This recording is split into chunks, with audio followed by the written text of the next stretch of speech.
ang una-una mong gagawin ay iaalay mo yung kaluluwa mo kay Jesus.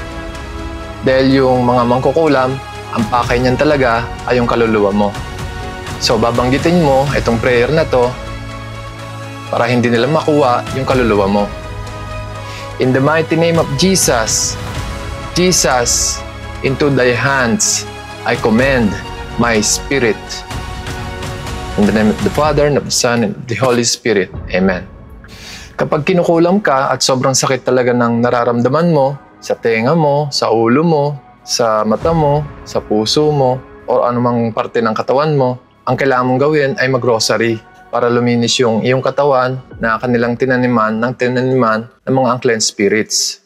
Pwede mo ring i-play yung rosary sa YouTube ng 24 oras para malinis mo yung iyong katawan. At itabi mo sa pagtulog mo or i-play mo habang may ginagawa ka, habang nagtatrabaho ka. Mas mabisang rosary kung magde-devotion ka sa dugo ni Jesus. Itong prayer na to, i-play mo lang sa YouTube, itong devotion to the precious blood of Jesus Christ. Mas mabisa kung magro-rosary ka or magde-devotion ka doon sa dugo ni Jesus. Pwede mo ring i-play itong sa YouTube na ito, devotion to the precious blood of Jesus Christ. Mas mabisa ito dahil ito yung nakapagligtas sa akin noong panahong kinukulam ako. Sa loob ng 4 na taon ay buhay pa rin ako at niligtas ako sa pamamagitan ng dugo ni Jesus. Kapag ikaw naman ay inaatake ng mga demonyo at nilalagyan ng iyong isipan ng matinding kalaswaan, kakabisaduhin mo naman ang simbolo ni Saint Benedict. Kakabisaduhin mo ito sa tuwing ikaw ay kinukulam o may nakapaligid na taong gumagamit ng agimat o anting-anting.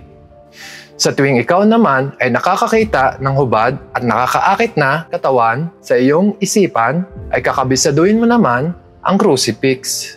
Kakabisaduhin mo ito sa tuwing ikaw ay kinukulam o may nakapaligid na taong gumagamit ng agimat o anting-anting upang mawala ang kalibugan sa iyong puso na itinatanim ng mga demonyo at fallen angel. Kakabisaduhin mo rin ang iyong damdamin at lalagyan mo ang iyong puso ng awa at pag-ibig. Nang sa gayoy, malalaman mo kung sinong naglalagay sa iyong puso ng kalibugan at galit. Sa ganitong paraan, makikilala mo ang mga mangkukulam na nagtatanim ng kanilang galit sa iyong puso. Dahil ang kalibugan at ang galit ang kanilang pangunahing sandata laban sa iyo, tataniman mo naman ang iyong puso at damdamin ng awa at pag-ibig. Sa pamamagitan ng pagkakabisado ng iyong damdamin, makikilala mo kung sino ang mga mangkukulam. Dahil sumasapi sila sa kanilang mga biktima bago mangkulam. Kaya makikilala mo ang kanilang damdamin sa iyong katawan na puno ng galit. Kaya sa tuwing ikaw ay nakakaramdam ng kulam, ay kakabisaduhin mo ang iyong damdamin. Sa ganitong paraan, malalaman mo na ang takot sa iyong puso ay galing sa iyong kalaban. At kukunin mo agad ang kanilang kapangyarihan sa kanilang mga kamay upang hindi ka nila masaktan, mapinsala o mapatay. Dahil ang mga unclean spirits o mga kaluluwa ng mga taong pinarumi ang kanilang kapangyarihan. Ibabaw ng kalupaan ng mundo. Ito naman ang naging purgatorio ng mga higanting aswang o ng mga evil spirits. Dahil iba ang lahi nila sa mga tao. Inihasik sila ni Satanas noong unang panahon para manggulo at mangalipin ng mga tao. Biyag nila yung mga unclean spirits na kanilang pinarumi at pinatay. Hawak sila ng mga mangkukulam na ginagabayan ng demonyong kapre, demonyong tikbalang, demonyong duwende o diwata. At kung sakaling may makilala kayong mga mangkukulam na ginagabayan ng mga demonyong ito, ay huwag kayong mag-alinlangan na bawiin ang mga kaluluwa na hawak nila. Dahil sa kaluluwa ng mga tao o mga unclean spirits, sila lumalakas. Ito ang mga prayer na pangbawi sa mga unclean spirits o mga kaluluwa ng mga tao na ninakaw ng mga evil spirits o ng mga mangkukulam. In the mighty name of Jesus, I'm calling all the evil spirits, all spirits, victim spirits, rebel spirits, captive spirits that are in the hands of, name of which, first name pwede na rin. I'm commanding you all in the mighty name of Jesus to go straight to the foot of the cross now. In the name of the Father, and of the Son, and of the Holy Spirit. Amen. Then pupunta na yun dito yung mga unclean spirits na tinawag nyo. Yung mga unclean spirits na mga hawak ng mga mangkukulam, na mga kaluluwa ng mga taong kanilang pinarumi, dahil dun sila lumalakas. At unti-unti nang hihina yung kapangyarihan nila dahil natawag nyo na yung mga unclean spirits na kapangyarihan nila at nandito na. Ito naman yung prayer na pantawag dun sa mga unclean spirits na itinanim sa inyong mga katawan. In the mighty name of Jesus, I'm calling all the evil spirits that are inside my body, and I'm commanding you all to go straight to the foot of the cross and never return. In the name of the Father, and of the Son, and of the Holy Spirit. Amen.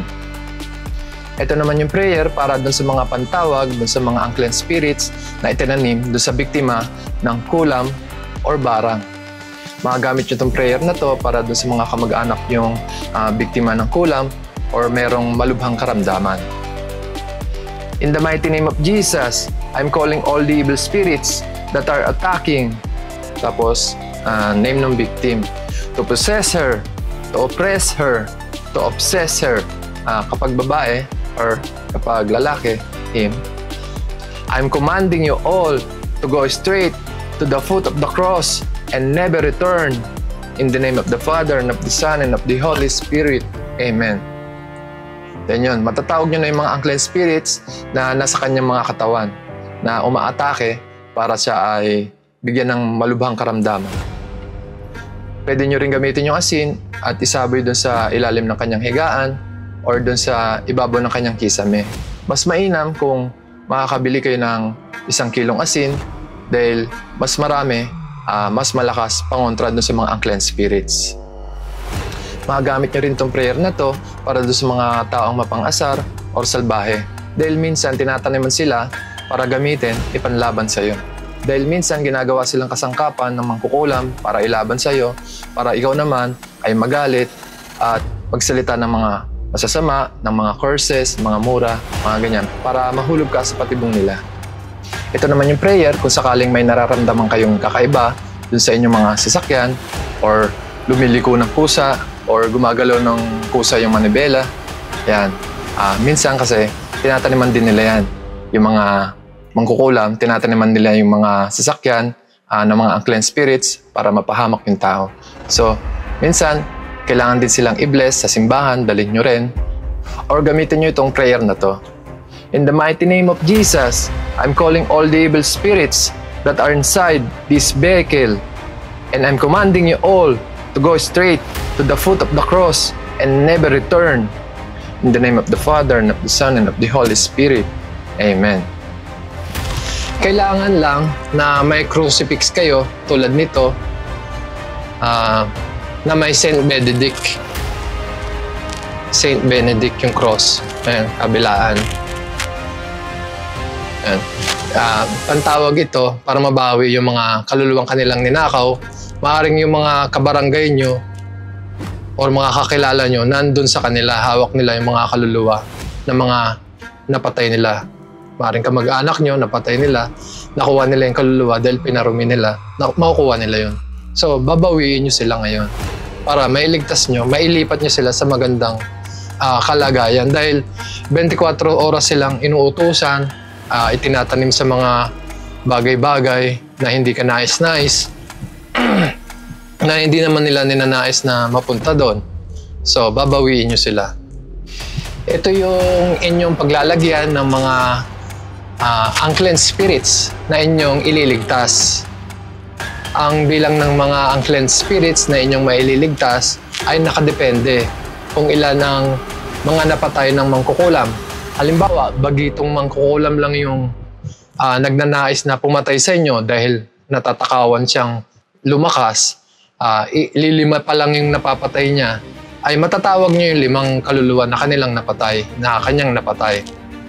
So yung mga bagitong mangkukulam, kaunti pa lang yung kanilang napapatay o kaunti pa lang yung kanilang kapangyarihan o mahina pa lang sila. So, mas madali nyo silang matatawag yung mga kanilang nabihag o naparumi o kanilang ninakaw na kaluluwa. Kasi minsan, yung taglay nila na unclean spirits ay binigay sa kanila ng mga matatandang mangkukulam, ng mga kamag-anak din nila. So, yung iba dyan, nanggaling sa mga matagal ng mangkukulam, binigyan lang sila ng iilan, 2, 5, ganyan. Hanggang sa lumakas sila dahil nakakapatay na sila. Kapag matanda naman yung mangkukulam na inyong babawian ng kaluluwa ng mga unclean spirits, o pinaghihinalaan yung mangkukulam, kinukulam yung kamag-anak nyo, kinukulam kayo, ay kunin nyo lang yung pangalan, first name lang, okay na yun. Matatawag nyo na yung unclean spirits na hawak nila. Dahil sa unclean spirits, sila lumalakas. Dahil kapag di nyo natawag, maaring mapatay nila kayo at maaring lumakas pa sila ng lumakas. Dahil kapag natawag nyo yung unclean spirits na hawak nila, hihina sila. Magbaback to 0 sila. Kung 5 yung kaluluwang hawak nila, mawawala lahat yun, makukuha nyo 5. So back to 0 sila. Yung kapangyarihan nila, balik uli sa kapangyarihan ng mga evil spirit. So, yung evil spirits na napapatungan lang yan ng unclean spirits na dadagdagan. So, matatapyasan nyo, kapag nabawi nyo yung unclean spirits, ang matitira na lang yung evil spirits.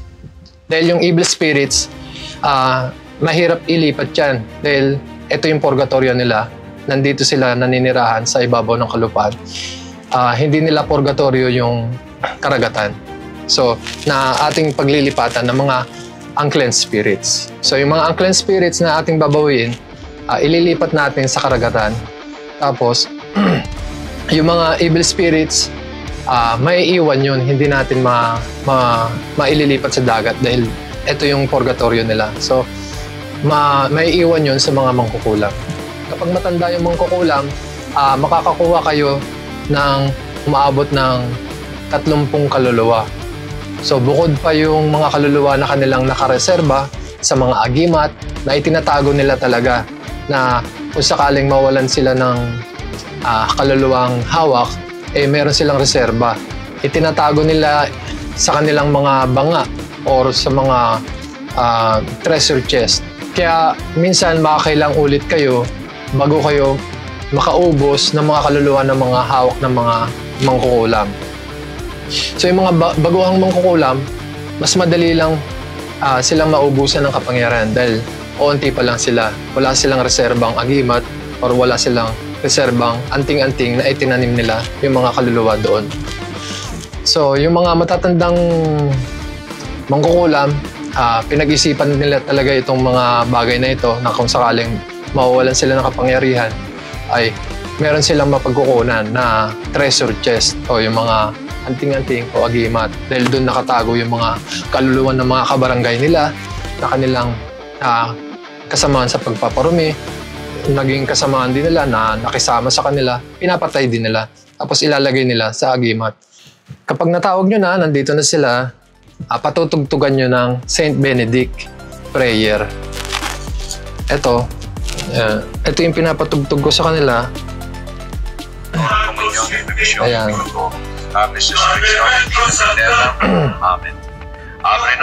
Ito, pwede nyong i-download ito or patugtugin nyo sa YouTube. Ito, hindi nila kaya itong prayer na to. Talagang nasasaktan sila, sumasakit yung mga ulo nila. Dahil mga mga voltahe sila, mahihina sila. Kahit na mahina lang yung volume, hinaan nyo lang yung volume. Halimbawa, ayaw nyo may makarinig na iba, hinaan nyo lang. Pwede, naririnig nila dahil takot sila sa mga prayer ng Saint Benedict. Then, patutugtugan ko sila ng rosary. Rosary naman.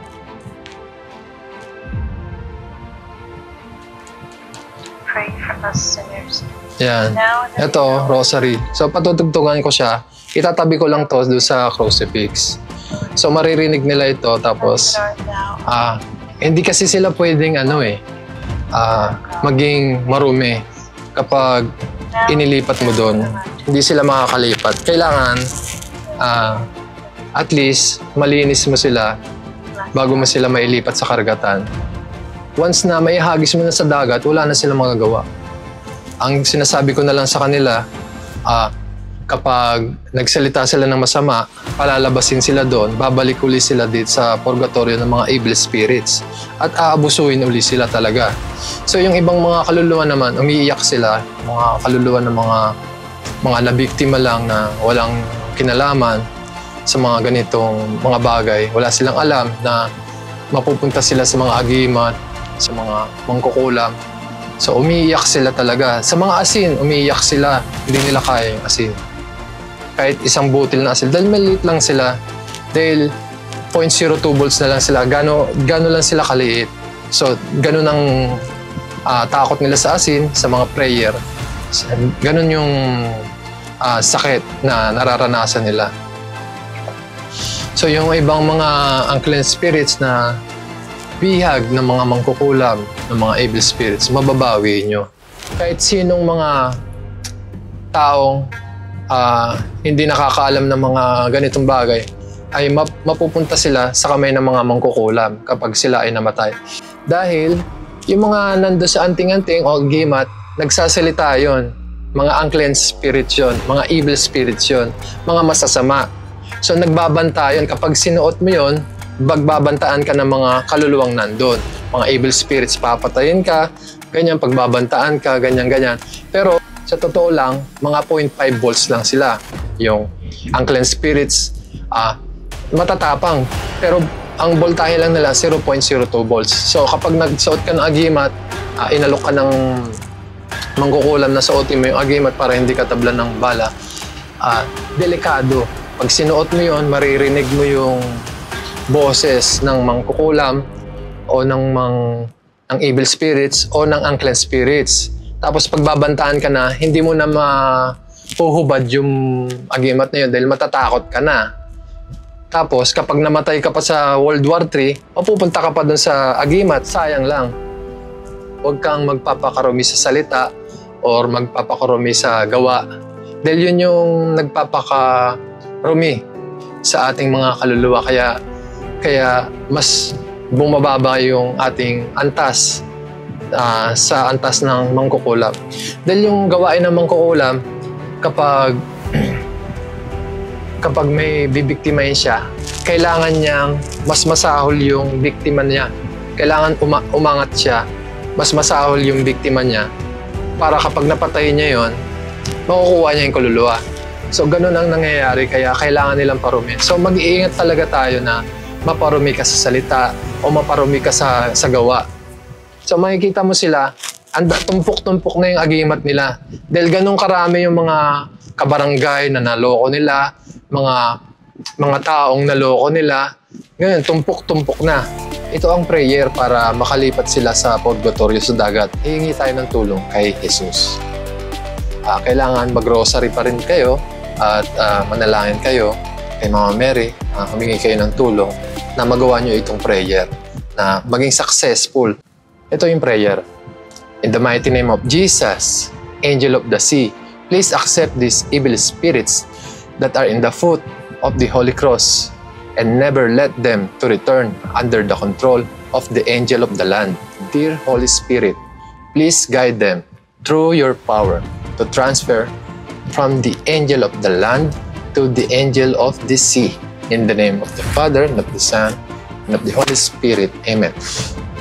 Minsan mahirapan kayo, mauutal-utal kayo dahil kailangan nyo talaga ng tulong dahil yung mga evil spirits na nandito talagang kukontrahin kayo, mauutal-utal kayo, mahirapan kayo. Banggitin itong prayer na pagpapalipat dun sa mga unclean spirits. Dahil tutol sila dahil ayaw nila ng mawalan ng bihag. Dahil bihag nila yun eh. Bihag nila yung mga unclean spirits. So kawawa naman yung mga unclean spirits. Kailangan natin silang mailipat. Dahil hindi naman sa kanila yun. Ginakaw lang nila. So kailangan natin magpatulong kay Mama Mary, mag-rosaryo tayo. Then kapag nagawa na natin yun, saka natin to magagawa ng successful dahil sa tulong ni Mama Mary. At kapag nakompleto nyo na itong prayer nang walang pag-uutal-utal, ay iahagis nyo naman itong crucifix doon sa dagat. sabay magsasabi kayo ng thank you Jesus, thank you Jesus, thank you Jesus ng paulit-ulit, ng ilang ulit hanggang sa masatisfied yung puso nyo dahil mararamdaman nyo talaga yung pag-ibig ni Jesus kapag naihagis nyo na ito. Sinasabi natin ito, itong thank you Jesus, para ito sa awa na binibigay sa atin ni Jesus na kahit tayo ay makasalanan ay nagkakaroon pa rin tayo ng pagkakataon kahit na mga unclean spirit na lang tayo, unclean spirit na lang sila, nagkakaroon tayo ng pag-asa na nagbibigay lagablab sa ating pag-ibig kay Jesus. So nagpapasalamat tayo sa Kanya dahil sa Kanyang pag-ibig para sa atin kahit na tayo ay mga bihag pa. Dahil tulad nga nung nakasulat sa Bible, kahit na nasa pangil ka na ng mga leon o mababangis na hayop, ay babawiin ka niya dahil mahal na mahal ka ni Jesus.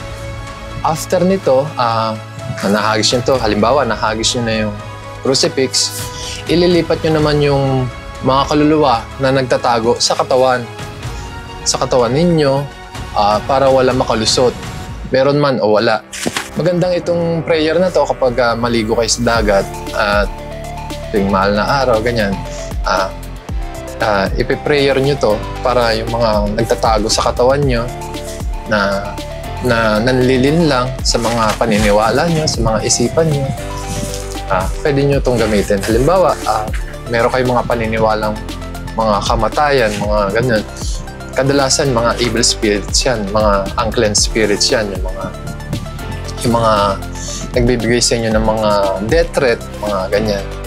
Itong prayer na to, kailangan nyo lang ilubog yung katawan ninyo, yung paa ninyo, yung kamay ninyo, para mailipat sila dun sa dagat. So, ito yung prayer na ito. In the mighty name of Jesus, angel of the sea, please accept these evil spirits that are inside my body and never let them to return under the control of the angel of the land. Dear Holy Spirit, please guide them through your power to transfer from the angel of the land to the angel of the sea. In the name of the Father, and of the Son, and of the Holy Spirit. Yon. Lilipat na yon. Once na makompleto nyo ito nang walang pag-uutal-utal, kapag nautal kayo, ulitin nyo lang sa simula ulit. Tapos, kailangan talaga mag-concentrate kayo sa prayer na ito. Tapos, papatulong kayo kay Mama Mary palagi kapag sisimulan nyo ulit itong pagta-transfer ng kaluluwa doon sa purgatorio sa dagat. 0.02 volts lang yun, so hindi sila masyadong napapansin. Pero mabisa itong panalangin na ito para mailipat nyo sila dun sa dagat. Magagamit nyo rin ito kapag meron kayong sakit na nararamdaman. Halimbawa, parang kinukulam kayo. Yun. Kasi pag kinukulam kayo, pinapadalhan din kayo ng mga unclean spirits. Tinataniman din kayo ng mga mangkukulam ng unclean spirits. So yung mga unclean spirits, ilipat nyo lang sa dagat. Ganon din, kapag kinukulam ka or nanghinala ka na kinukulam ka ng taong ito, kunin mo lang yung first name. Tawagin mo yung mga kaluluwa na hawak niya dahil ninakaw niya lang yun. At least, humina yung kapangyarihan niya. Back to zero ulit siya. Nagbabakasyon lang kayo, magagamit itong prayer na ito para ilipat yung mga tinanim sa mga katawan niyo. Dahil delikado itong mga unclean spirit na ito. Dahil itong mga unclean spirit na ito, malilibog ito, mapagsalita ng mga masasama, yung mga curses, yung mga mura. Yan, iiwasan natin yon, yung mga curses, mga mura. Dahil ito yung papakarumi sa'yo. Dahil magiging uncleansed ka kapag mura ka ng mura, kapag nagsasalita ka ng kasamaan, kapag galit na galit ka, gusto mong pumatay, yun, sila yun.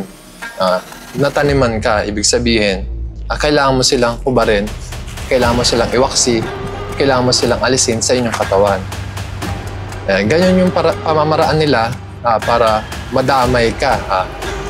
Kapag namatay ka, nagsalita ka ng masasama, nagsalita ka ng mga mura, dumumi yung mga salita mo, dumumi yung mga ginagawa mo, magiging uncleansed ka. Kapag namatay ka, magiging uncleansed ka, may ilalagay ka nila sa agimat.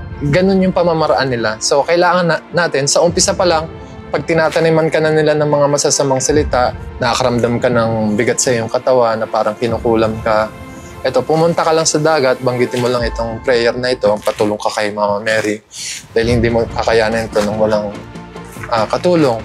Dahil si Mama Mary siya yung mediator natin na talagang laging nandyan para tulungan tayo. Meron ding isa pa, yung isang prayer. Ito naman yung para sa pamilya. Ito naman yung kay Father Sikia, itong libro. Bumili lang din kayo nito. Dahil makakatulong talaga ito. Dahil ito yung pinakaunang nakatulong sa akin. Para din ito sa pamilya nyo, sa mga anak nyo. Bumili lang din kayo nito. Ito ang prayer na lagi kong ginagamit para sa sarili ko, para na rin sa aking mga anak. Ayan. Page 62 ng Catholic Handbook of Deliverance Prayer. Yan. Babasahin nyo lang to. Lord Jesus, I ask you to protect my family. Tapos name nung anak nyo, asawa nyo, or kapatid nyo, ganun. Tapos, from sickness, from all harm, and from accidents. Yan. If any of us has been subjected to any curses, hexes, or spells, I declare these curses, hexes, or spells null and void in the name of Jesus Christ. If any evil spirits have been sent against us, I decommission you in the name of Jesus Christ, and I send you to Jesus to deal with as He will. Then Lord, I ask you to send your holy angels to guard and protect all of us. Amen. Meron akong Saint Benedict medal na ginagamit pangontra sa mga unclean spirits, sa mga evil spirits, at pangontra na rin sa mga mangkukulam or sa mga nag-aagimat or nag-aanting-anting. Ayaw na ayaw to ng mga evil spirits at mga unclean spirits dahil sumasakit ang ulo nila or nasasaktan sila kapag nakikita nila itong medal na to. Itong simbolo sa harap, itong cross, ayaw na ayaw nila to. At itong simbolo ni Saint Benedict. Nabibili ito sa Saint Paul, kasama na rin yung Saint Benedict Cross. Ayan, may Saint Benedict, kabilaan. Nabibili ito sa Saint Paul. Bili din kayo nito. Dahil kakailanganin nyo din to pagtawag dun sa mga unclean spirits na ninakaw ng mga mangkukulam. Mas makakatulong din at makapagpapalakas ng iyong memory at isipan kung kakabisaduhin mo ang prayer ni Saint Benedict. Proc sacra sit mihi lux, non draco sit mihi dux, baderetro satana, non quam suade mihi bana, sunt malaque libas, ipse benena bibas. Kakabisaduhin mo ito sa tuwing ikaw ay kinukulam or may nakapaligid na mga agimat or gumagamit ng anting-anting. Dahil ayaw na ayaw ito ng mga unclean spirits o evil spirits dahil sumasakit ang ulo nila. Mas makakatulong din at makapagpapalakas ng iyong katawan at spiritual ang prayer ng Rosary in Latin version. Ave Maria, gratia plena, Dominus tecum, benedicta tui mulieribus, et benedictus fructus ventris tui, Iesus. Santa Maria, Mater Dei, ora pro nobis peccatoribus, nunc et in hora mortis nostre. Amen. Kakabisaduhin mo ito sa tuwing ikaw ay kinukulam or may nakapaligid na gumagamit ng agimat or gumagamit ng anting-anting. Kung ikaw naman ay labis na nanginginig at natatakot sa mga taong palasigaw, palamura at paladabog sa iyong paligid, ay kakabisaduhin mo naman sa oras na iyon ang prayer ni Saint Benedict. Upang hindi ka magamit ng mga evil ventriloquist tulad ni Satanas, mga demonyo o fallen angel at mga evil spirits o mga aswang, ay hindi ka gagamit ng mga masasamang salita tulad ng curses o masasamang ekspresyon. At huwag mo rin pairalin ang kalibugan at ang galit sa iyong puso. Kung ikaw naman ay madalas magkaroon ng kaaway sa iyong isipan, ay kakabisaduhin mo naman sa oras na iyon ang prayer ni Saint Benedict. Upang lumakas ang iyong katawan at ang iyong isipan laban sa mga demonyo o fallen angel at mga evil spirits o mga aswang at mga mangkukulam at mga gumagamit ng agimat o anting-anting at mga tagahawa, ay kakabisaduhin mo ang prayer ni Saint Benedict kasabay ng mga imahe ng mga simbolo nito at ang prayer ng Hail Mary in Latin version kasabay ng imahe ng crucifix araw-araw. Kapag kinukulam ka naman at hindi ka pinapatulog ng sakit na dulot ng kulam, ay ipi-play mo naman ang Saint Benedict prayer. Cruz sacra sit mihi lux, non Ipi-play mo rin magdamag yung prayer ng devotion ng Precious Blood of Jesus Christ para luminis ang iyong katawan. Precious blood of Jesus Christ, save us and the whole world. Precious blood of Jesus Christ, save us and the whole world. Gawin mo ito araw-araw sa loob ng 1 taon at makikita mo ang magandang resulta sa iyong katawan at sa mga taong nakapaligid sa iyo.